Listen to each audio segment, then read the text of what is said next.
નમસ્કાર દોસ્તો, અમારી the daily point news channel પર આપનું હાર્દિક સ્વાગત છે। દેશ, દુનિયા, ગુજરાત અને ખેડૂતને લગતા સૌથી મહત્વના સમાચાર જાણીએ તે પહેલા ચેનલમાં નવા છો તો ચેનલને સબસ્ક્રાઇબ કરવાનું ભૂલશો નહીં। ગુજરાત મતદાર યાદી સુધારણા કાર્યક્રમ હેઠળ નવી ડ્રાફ્ટ મતદાર યાદી પ્રસિદ્ધ કરવામાં આવી। ગુજરાત હાઈકોર્ટ સહિત રાજ્યભરમાં 282 બાર એસોસિએશન્સ માટે મતદાન યોજાયું। અમદાવાદમાં ભારત અને દક્ષિણ આફ્રિકા વચ્ચે 5મી ટી20 મેચ ભારે ઉત્સાહ। કેન્દ્રીય વિદ્યાલય ક્લાર્કની નિવૃત્તિ પહેલા કરોડોનું કૌભાંડ બહાર આવ્યું। રાજ્યના પ્રથમ એનિમલ કેર સેન્ટરનું લોકાર્પણ, મહત્વની જાહેરાત।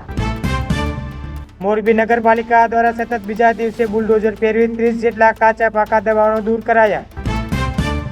4 આરોપીને હત્યાના કેસમાં આજીવન કેદની સજા ફટકારવામાં આવી। ખનીજ માફિયાઓ પર ત્રાટકી પોલીસ, 90 લાખથી વધુનો મુદ્દામાલ જપ્ત।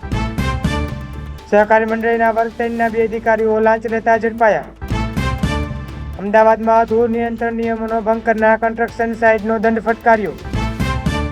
ઉત્તર ગુજરાત અને સૌરાષ્ટ્રની ઠંડીનો પારો ગગડ્યો, વહેલી સવારે ધુમ્મસભર્યું વાતાવરણ। રાજ્યના 22,000થી વધુ ખેડૂતોના ખાતામાં સહાય જમા થવાની પ્રક્રિયા શરૂ। સટ્ટાબાજી F1X બેટ કેસમાં યુવરાજસિંહ, સોનુ સૂદ અને ઉર્વશી શેત્તેલીના સંપત્તિ જપ્ત।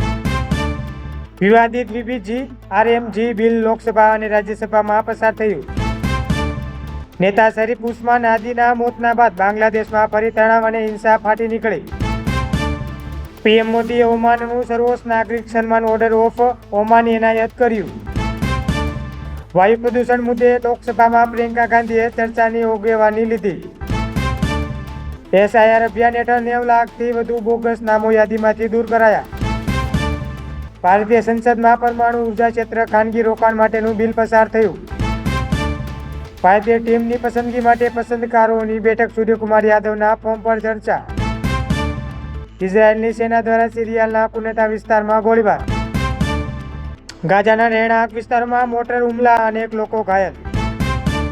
ચીન સાથેના તણાવ વચ્ચે અમેરિકાએ તાઇવાનને હથિયારો વેચવાની મંજૂરી આપી। બેલ્જિયમની કોર્ટે મેહુલ ચોકસીના પ્રત્યાર્પણ માટે લીલી ઝંડી આપી। ધુમ્મસને કારણે દિલ્હી એરપોર્ટ પર ફ્લાઇટ રદ કરવામાં આવશે।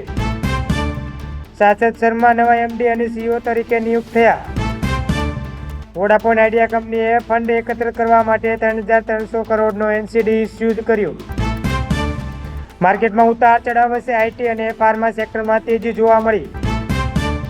સોનાના ભાવમાં ન જુઓ ઘટાડો, લગ્નસરાની મોસમમાં ઘરાકી વધારી। FMCG સેક્ટરમાં મોટું વિસ્તરણ, ઉદ્યમય બ્રાન્ડના બહુમતી હિસ્સા ખરીદ્યા। જો તમને આ વિડીયો પસંદ આવ્યો હોય તો લાઈક કરવાનું ભૂલશો નહીં। રોજે રોજ આવા જ મહત્વના સમાચાર મેળવવા માટે અમારી ચેનલ ધ ડેલી પોઈન્ટને સબસ્ક્રાઇબ કરો અને બેલ આઇકન દબાવો।